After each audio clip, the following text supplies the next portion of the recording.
All right, so a permutation and a combination. This is read, the permutation of 9 things taken 3 at a time.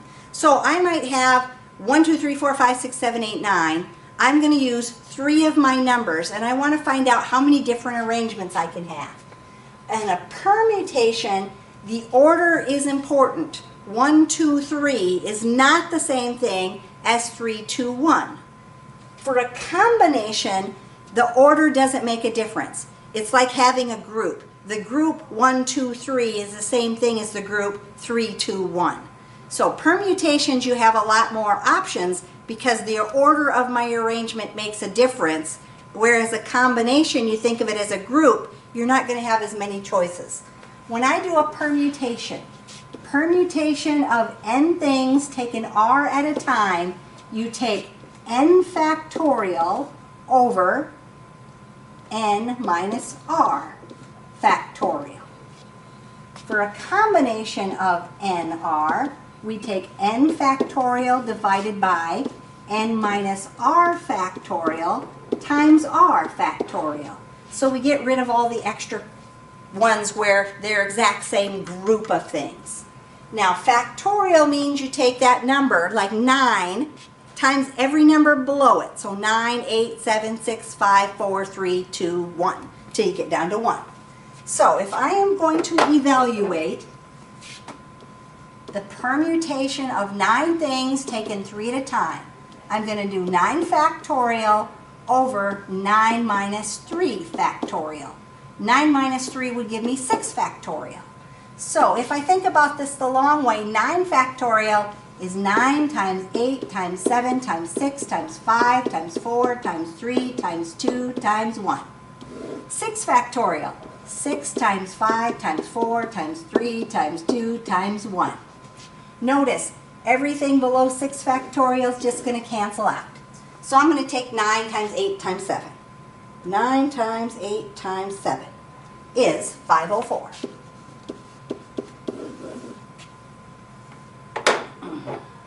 For my combination, if I have 11, 4, I have 11 objects, I'm going to take 4 at a time. I'm going to do 11 factorial over 11 minus 4 factorial times 4 factorial. So 11 minus 4 would be 7 factorial. 7, 8, 9, 10, 11.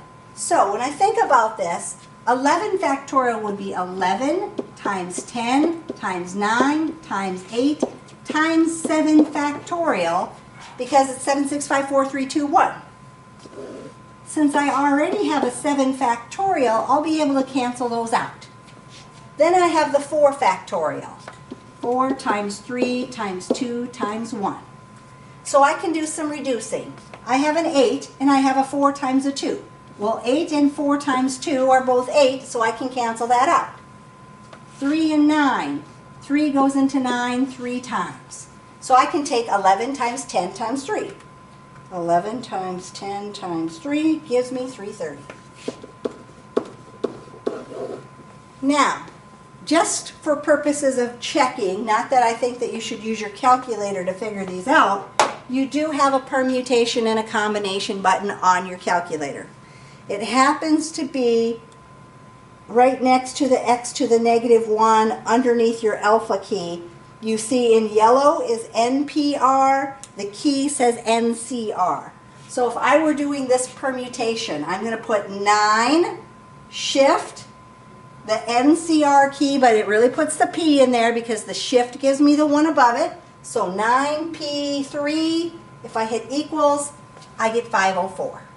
If I'm doing the combination, 11, just the NCR key, which gives you the C on your screen. So 11C4 gives me 330. So do it on your paper, but if you want to double check it on your calculator, you do have the combination, which is the regular key, and then the permutation where you have to hit the shift button first. So put the number in. If you want the permutation, shift in your combination key. If you're doing the combination, the 11 and then the key.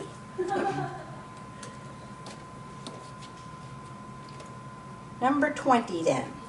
They switched them around. So I'm going to have 9 things taken 4 at a time. I'm doing a combination, which means the order doesn't matter. And so I would do 9 factorial over 9 minus 4 factorial divided by that extra 4 factorial, since I'm going to have fewer choices. This would make this 5 factorial. So 9 times 8 times 7 times 6 times 5 factorial. 5 factorial times 4 times 3 times 2 times 1. So that will cancel. 3 times 2 is 6. 4 goes into 8 2 times. So 9 times 2 times 7. 9 times 2 times 7 gives me 126. So 126 would be my first answer there for my combination of 9 things taken 4 at a time. For 8P3, a permutation of 8 things taken 3 at a time.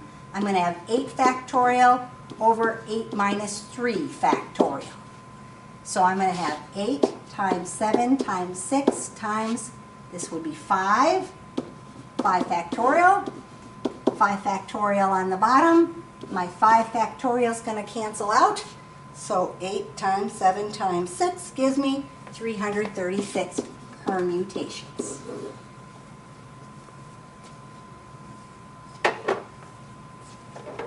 Number 21, 4P3. I'm doing a permutation, 4 factorial over 4 minus 3 factorial then, which is 1. So 4, 3, 2, 1 factorial divided by 1 factorial. 12 times 2 gives me 24. Possible ways to have that.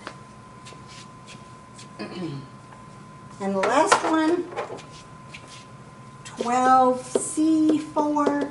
I'm going to have 12 factorial over 12 minus 4 factorial times 4 factorial. 12 minus 4 would be 8. So 12, 11, 10, 9, 8 factorial. I've got 8 factorial on the bottom, and then I've got 4 factorial, so 4 times 3 times 2 times 1. 8 factorial is going to cancel out. 4 times 3 is 12. 2 goes into 10 5 times. So if I take 11 times 5 times 9, I get 495.